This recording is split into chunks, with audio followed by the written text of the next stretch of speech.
he's saying that this is a narrative, it's fictionalized, and we've taken a lot of artistic liberties. Now it's a channel production. Obviously, we don't have live footage of the action. Some of it is obviously, sort of made out of AI. Recreated, yeah.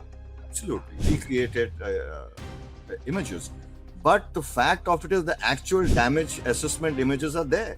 So this is something that I think they're in a desperate effort to sort of whitewash the damage and the hurt they took, and the fact that they were forced to a ceasefire is something they don't want to admit to.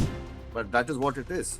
So I think anything which sort of puts Sindoor in a light which shows Pakistan having been defeated is obviously not acceptable to them. The DGISPR statement says India claimed that the three alleged perpetrators of Pahalgam are identified and eliminated on 28th July 2025, 82 days after Operation Sindoor. But the documentary says that Operation Sindoor was to punish those responsible for Pahalgam. And they're linking it and they're saying, but if the perpetrators were punished on 20th July, then who was India punishing? This seems like a very forced thing. Obviously, India was punishing the handlers. There were no aircraft launched standoff weapons. The kind of claims they have done, there is not a single OSINT, that is open source intelligence proof, or imagery from any of the commercially available international agencies which do this for a commercial business. Even in the proof for India came from Maxar and the OSINT. Now the IAF, like all militaries, will not release its pictures because of simply there are classification issues on that, classified factors. Because that those imagery gives away, tells a lot of story, which you can glean out of those imagery. So hence it is not shared. So that's why we have to resort to open source intelligence, which there is not a single iota of intelligence which Pakistan has produced. I think there is no doubt in this. We have really hit them hard. There is proof all over the world. It hurts them to admit this. They will never admit it because then, it puts Field Marshal's new rank in question. Pakistan Army wants us to believe that the Operation Sindoor documentary released a couple of days ago is basically a propaganda, that India manufactured a conspiracy, exaggerated its military success, and somehow transformed a Pakistani victory into an Indian one.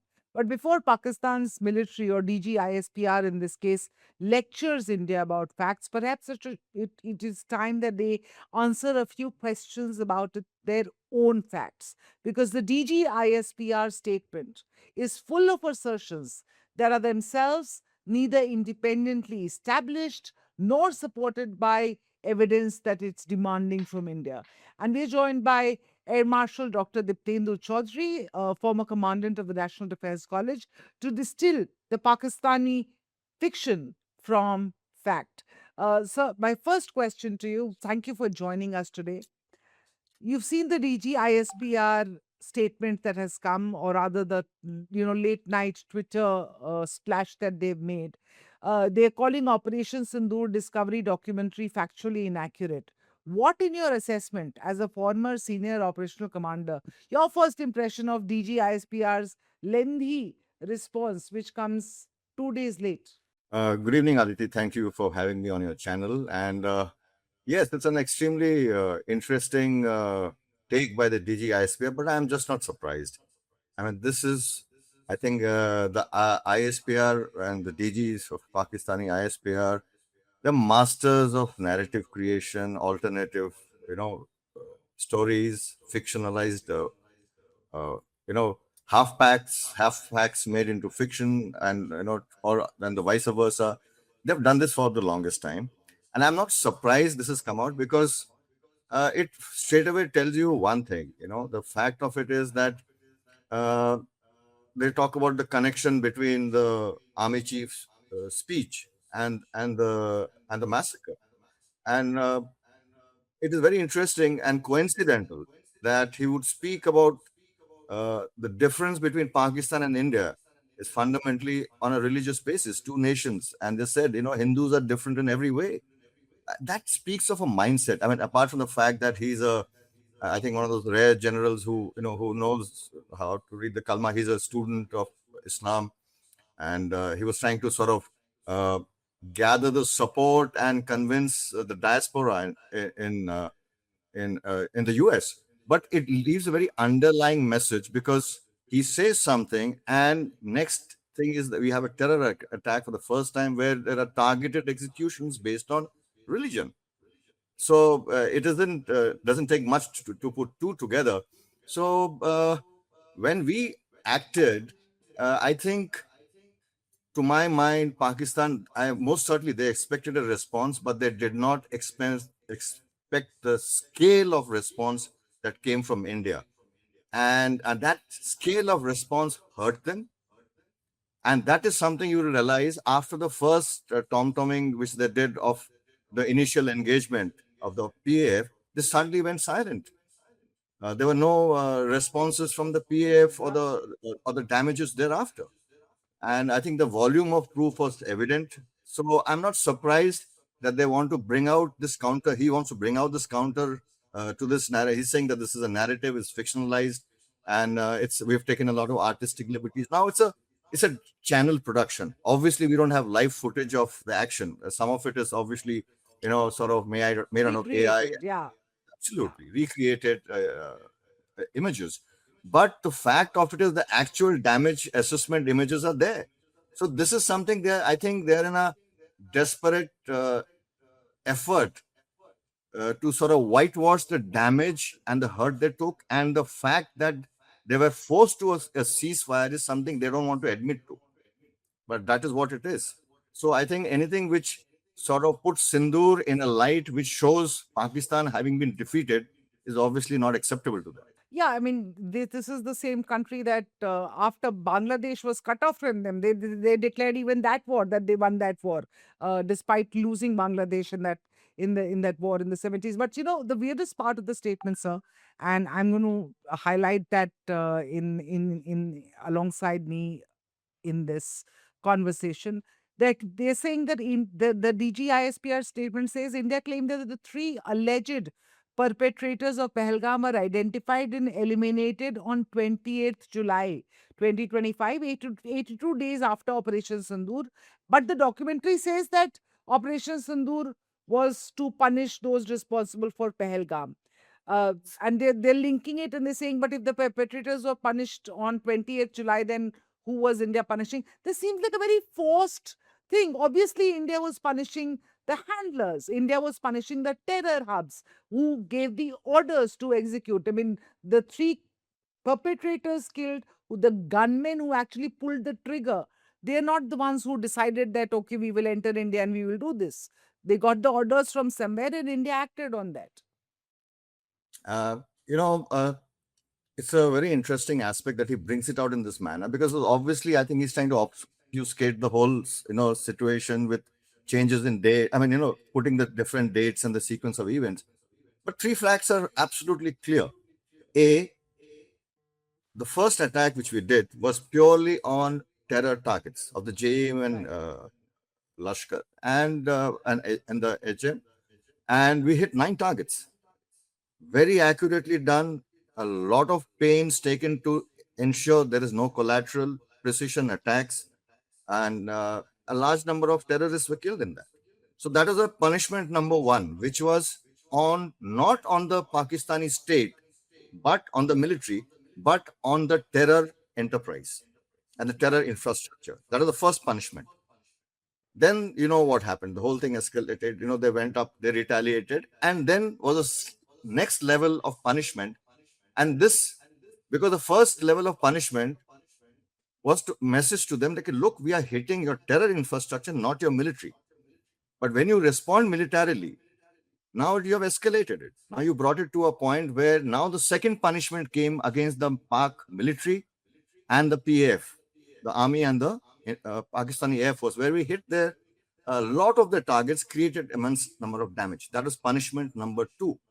So first, the terror infrastructure. Second, the backer and the sponsor of the terror. And the third punishment were the low-level operatives who perpetrated this act. So effectively, it was punishment in 3 levels. And probably what he is saying, referring to, we can probably, if we could respond to him, tell him that is the first level of punishment you got, first 2 levels. And what happened on the 20th of July of killing of those three people. If I remember the names, I think one was I forget Faisal, and I mean there were two other more. Yes, yes, there Two was, more. yeah. Yeah, that was the last third layer of punishment. So we actually wrapped up the whole thing in a complete manner. So it was a comprehensive response and targeted at every level. I'm going to just move to claim number three, sir, that DGISPR makes in this long, convoluted statement, perhaps, taking help from maybe Chat GPT to put it out. But they're saying that the Pakistani armed forces thwarted Indian aggression and shot down 8 military aircraft. Now, India has itself admitted that some aircraft were shot down. Great. So what? We were at war with them. And if that happens, so be it. I'm not sure. But where is the proof that they are giving us? In fact, their own numbers. Shehbaz Sharif a few days ago said 5 aircraft. Now this latest statement says 8 aircraft. What do we make of these claims? And probably they're not getting their homework right. Aircraft losses, I'll make first a general statement. Aircraft losses in combat conditions are nothing new, nothing surprising. Yeah. And in war fighting or in action, outcomes are not measured by a bean count or metrics of losses and gains, but the final outcomes, the national outcomes. And that is what makes all the efforts that you have put in worth the while. And so the figures which have come, I mean, they have ranged from the initial first, whether the Air Vice Marshal came on the television and went to great details and length and details to the foreign media, to create a narrative. And this is something which has been Pakistani Air Force's favorite hobby. I will say this in a manner without any disrespect to an Air Force, but because there are professionals as well. But the fact of it is that it has always claimed its superiority based on losses. And we have seen in 65 and 71 war that PAF had actually lost an immense number of aircraft in both these wars. And in both these wars, the PF retreated to the depth bases after the initial few days of warfare. It happened in 65. It happened in 71 very rapidly, even in just a 14-day war. Here in 88 hours, after the first couple of days, the PAF was not seen in action at all. So the larger point I'm trying to make is losses are normal. The fictionalized amount which has come is has varied from 5 to 8 to even larger figures, which I think even Donald Trump has his own numbers which he quoted. Yeah. Uh, but we were very clear. Our CDS had said yes, there were losses, but very interestingly, the losses, to my mind, were played out in the manner it did was to bring down the Rafale. For the PAF, and if you go into some of the reports which have come, the PAF chief's main aim was to get the Rafales. Now, there's a reason behind it. Because getting the Rafale was a prestige issue because of the large amount of media visibility the Rafale induction Yeah. got at that point in time. Second was to sell, market the Chinese platform and missiles. True. And if you remember, there was a French pilot who actually came out with his losses of the Rafale losses and the superiority of Chinese and Pakistani Chinese made platforms. And that gentleman has been, French Navy officer, has been arrested by the French intelligence for spying for China. So I think if you connect all the dots, the story comes out clearly. So the bottom line is, Pakistan is playing to its Lord and Master, China, and at the moment. absolutely, and not a word to counter what our chief has said, what the media proofs indicate on the losses they have had, aircraft losses they have had. No, no, and I want to come to that, sir, because another very interesting thing they're saying that they struck in this, DGISPR's long-winded response to the documentary. They said that they struck 26 Indian military targets and they claim major damage to air bases, BrahMos facilities, S-400 systems, command centers. Now, when India said that we've hit Pakistan here, here, and here, we've released satellites. There's been independent satellite analysis of damage. Even we've not released. Maxar is released that these are the damages to several Pakistani air bases. Now, if Pakistan is making equivalent claims about Indian bases, shouldn't we expect comparable satellite or battle damage evidence? Most certainly. I mean, why isn't it there? Because didn't happen. I mean, they carried out attacks, but the efficacy of the attacks were so ineffectual, and it probably, they've hit civilian targets, for heaven's sake. Hitting used drones and standoff weapons to hit civilian targets. There were no aircraft launched standoff weapons. The kind of claims they have done, there is not a single OSINT, that is open source intelligent proof, or imagery from any of the commercially available international agencies which do this for a commercial business. Even in the proof for India came from Maxar and the OSINT. Now, the IAF, like all militaries, will not release its pictures because of simply there are classification issues on that, classified factors. Because that those imagery tells a lot of story, which can glean out of those imagery. So hence it is not shared. So that's why we had to resort to open source intelligence, which there is not a single iota of intelligence which Pakistan has produced.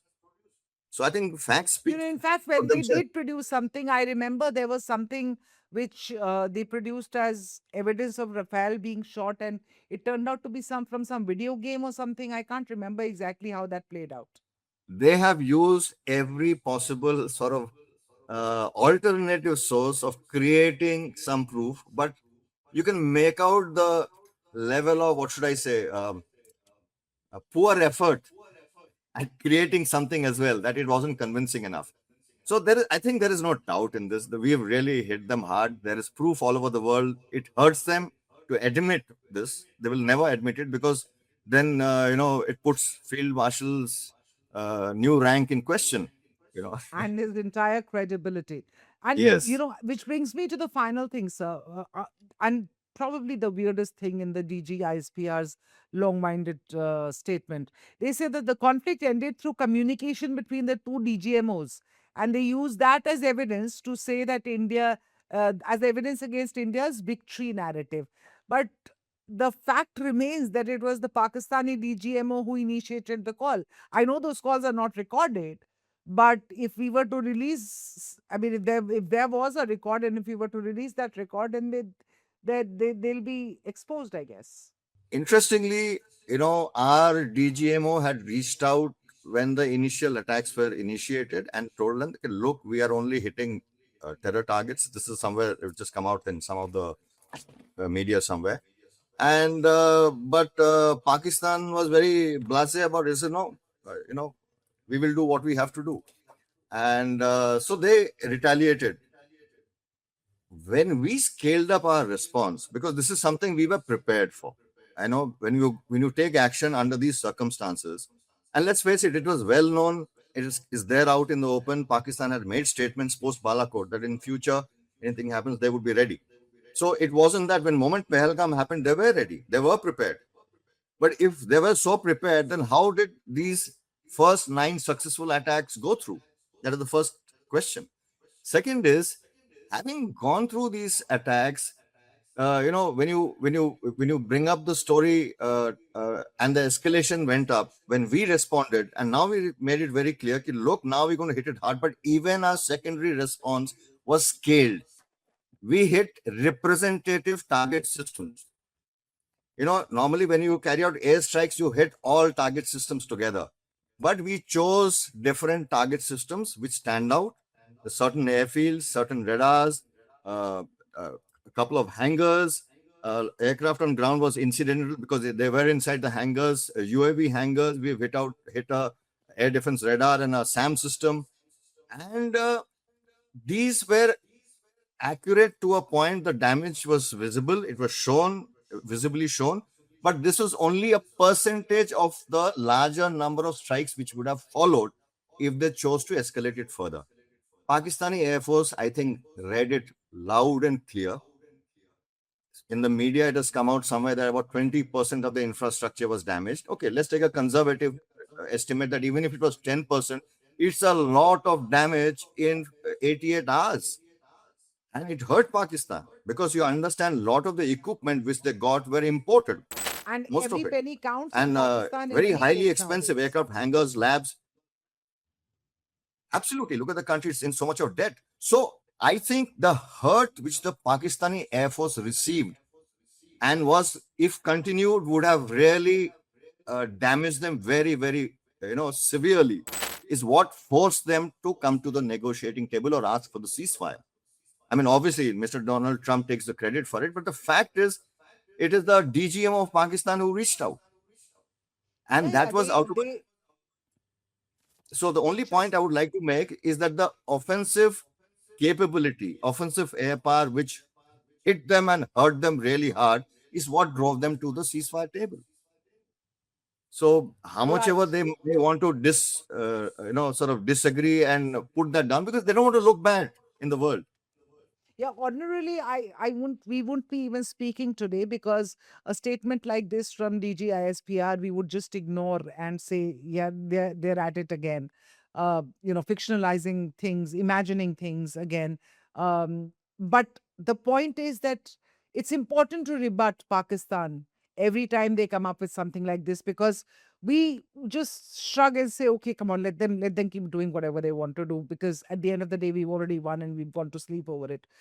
But I think it's important to rebut Pakistan at every level, sir, and which is why I requested you to come on our show today, talk about these things that they have been saying. And clearly, the only fiction, Absolutely. Just one point I would like to make here. Why I think another factor is there, why he came out in this manner at this point in time, because Pakistan is now, sort of, it's on a high. You know, Field Marshal Mooning is going around, in especially in West Asia and the Middle East, and they feel now they are in the high table on the big game. And the present, the way things are happening in the Middle East, and with this agreement with the Saudi military, so it Mecca doesn't, Pact, yeah. Mecca Pact, absolutely, and it doesn't want to be seen in bad light now. So I think that's been another trigger which possibly may have sort of triggered the general to respond in the manner that it did, and Right, in the manner they and that's usually do. evident. Right, sir, and that's evident from the piece that DGISPR has put out at the end. They clearly say that right now we don't need to manufacture a narrative around this entire operation. Our battlefield evidence. I don't know what battlefield evidence they are talking about, but they're saying, and they are already. He's saying they're already widely regarded and acknowledged by the international community.